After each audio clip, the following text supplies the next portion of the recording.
mean, Sebring is Sebring. It's a historical event. If someone designed it today, you know, as a racetrack, and a series came here, most people would say, what is this? Some of the concrete is from back in the day, but it gives the place character. To be successful here means a lot.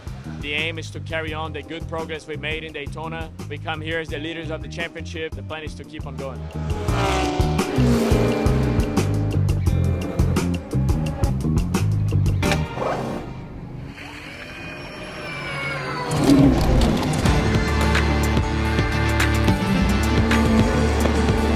I will be the qualifying driver on car 6. Yeah, looking forward to it. You know, Sebring is a challenging place. Car 7, I think, will be Dane Cameron. Yeah, it's a long race anyway, so see what we've got.